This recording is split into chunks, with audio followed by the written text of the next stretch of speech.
Prof, jadi kebetulan saya punya sepupu Sepupu. di Prancis. Gak jauh sekali. Emang kamu orang sana? Bukan, tapi ada teman yang adalah lagi Sekolah ya ke sana? berkunjung ke Belajar atau sana. masih berkunjung ya? Oke. Ya, jadi namanya Medi Medi. dan ngefans sama Prof. Oh iya. Dan 14 April kemarin baru ulang tahun. Medi ini perempuan apa laki-laki? Laki-laki. Laki-laki. Laki dan baru saja ulang tahun. Dan Medi juga ngefans berat sama Prof. Apa namanya, boleh diucapkan dulu Halo. Medi. Medi, selamat berlibur di Prancis sekaligus selamat ulang tahun. Selamat 14 April. Keberapa sih? 14 April. 14 April ulang tahunnya. Iya. Ulang tahun yang keberapa? Aduh, Nggak tahu juga, kurang Pak. ingat. Ya, selamat ulang 30-an, tahun lah. ya. Ya. Selamat ulang tahun. Ya. Bulan April mudah-mudahan semakin produktif, menyongsong kemajuan. Mantap. Selamat ulang tahun ya Medi. Medi, selamat ulang Yang tahun. lagi di Prancis 14 April kemarin. Ya. Oke. Prof, jadi Apa mau ketawa? udah Jangan ketawa terus. Emang- aku emang tugasnya ketawa. ketawa. Kerjaannya ketawa. Ya kan ada. Daripada nangis ya mending ketawa. Gimana Mas? Jadi Ben? gini, Prof, aku nonton podcastnya Prof soal ini, soal beberapa bulan lalu bahas case-nya Panji soal mens rea, dan bahkan Prof Mahfud yang termasuk paling depan bilang, oh saya siap membela Panji gitu. Nah jadi pertanyaannya, sebenarnya dalam komedi itu batasnya sampai mana sih Prof? Secara hukum kita bisa bercanda gitu? Ya itu sebenarnya bisa diukur ya dari perasaan kita sendiri. Kalau kita mengatakan sesuatu ini menyangkut seseorang yang bisa tersinggung, bisa tersakiti dan sebagainya. Terutama kalau kasus itu yang disinggung khusus terjadi pada seseorang lalu dikomunikan, mungkin orang merasa tersinggung karena tidak ada orang lain yang seperti saya. Tapi kalau komedinya itu bersifat umum, nah itu ya tidak apa-apa. Itu bagian dari budaya bangsa kita untuk menghibur orang lain, kadang-kala mengkomedikan dan memparodikan sesuatu. Misalnya gini ya, ada seorang kiai khutbah, lalu isi khutbahnya ada 5 perkara yang menyebabkan kamu masuk neraka. Lalu ada yang ucap, Pak Kiai katanya, kalau di Indonesia 1 perkara aja repot, masa Kiai bilang 5 perkara gitu. Itu kan humor umum. Iya. Mau dibilang penghinaan agama, penistaan agama, ya enggak juga, itu kan ya orang humor aja gitu. Oleh sebab itu menurut saya satu, apakah itu menyangkut nyebut nama orang langsung? Kalau nyebut nama orang, apa betul itu tindak pidana ketika sesuatu terjadi pada seseorang? Lalu yang kedua yang terpenting, mens rea-nya itu ada ndak? Itu kan? Iya. Mens rea itu artinya niat jahat. Niat jahatnya tuh ada ndak gitu. Kalau spontan gitu dan menghibur, dan itu ada atau tidak ada mens rea itu bisa nanti kalau jadi kasus hukum ya bisa dijelaskan kan ketika penyelidikan, ketika penyidikan, bahkan di pengadilan gitu.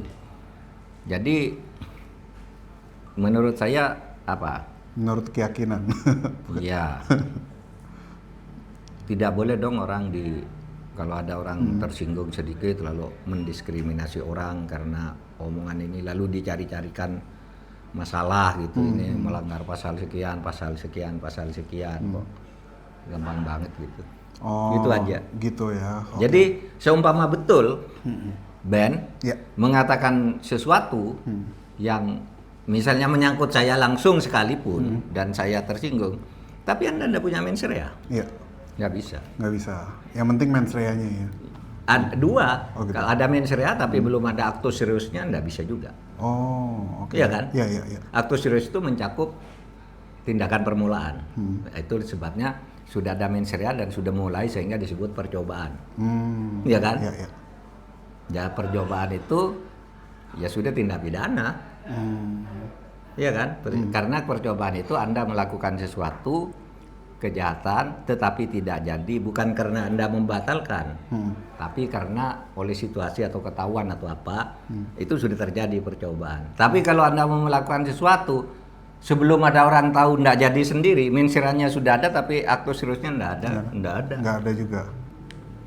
Tapi kalau dalam komedi itu sendiri kan nggak ada sebenarnya. Nah, kalau komedi tidak ada sebenarnya menurut saya. Dari tujuan umumnya saja komedi itu kan ya untuk menghibur orang juga gitu ya. Kadang-kala untuk mengkritisi orang secara lucu-lucuan gitu. Maka kemarin tuh saya bilang di luar soal lain ya. Ketika misalnya teman Anda itu Panji bilang, "Gibran ngantuk," gitu. Lah ngantuk, Semua orang ngantuk. ya kan semua orang ngantuk. Saya pun sering ngantuk gitu. Kalau mau dipidanakan karena itu tidak masuk akal. Gitu. Apalagi itu konteksnya bergurau. Pak, jika seperti Charlie Chaplin gitu, Oh, iya. masa itu mau dipidanakan? Real, Pak. Kan tidak ada mens rea untuk menghina atau apa gitu kan. Biasa aja gitu. Tapi kalau misalnya beneran ada gitu. Loh, kalau ada mens rea-nya, dia menyinggung itu agar orang lain terprovokasi untuk membenci, untuk melakukan suatu penghinaan lanjutan atau apa gitu. Tapi harus ada mens rea-nya. Harus ada mens rea-nya.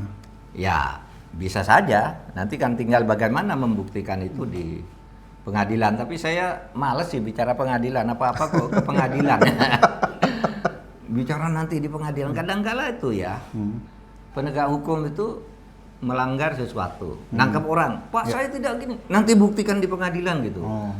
Padahal ininya sendiri tidak benar dari sudut penegakan hukum yang humanis, apa-apa suruh buktikan di pengadilan. Iya toh? Iya. Orang tidak salah, kamu tidak salah, ngaku tidak salah, ngakunya di pengadilan aja gitu. Ngakunya di polisi saja gitu. Untuk apa sih begitu gitu? Hukum kita tuh kan harmoni maunya. Nggak usah kok ngancam-ngancam pengadilan ya. Jelaskan aja di situ. Kalau memang ada kan biasanya gampang tuh dirasakan ya. Ini dirasakan dan dilogikakan. Oh ini mens rea-nya ada, perbuatan sudah terjadi baru hukumnya main. Sehingga membawa sesuatu ke hukum tuh jangan sembarangan lah, biar hidup ini tidak merasa terteror terus. Orang jadi terteror loh, apa-apa dia hukum, masyarakat senang-senang di kampung diancam awas ada hukum ini, hukum itu. Jadi terteror akhirnya orang. Diberitahu aja. Hukum tuh harusnya begini nih gitu. Harus nakut-nakuti terus apalagi mengancam. Nah, di atas mengancam kadang-kala minta duit lagi. Ngancam minta duit. Sangat ini ya. Ongkos pulang. Nggak ada apa-apa tapi soalnya aku keinget juga waktu Prof ada ngomong soal jokes lama soal ada petani nyelamatin Soeharto. Ya gitu itu. Gua dulu Nyelamatin Soeharto.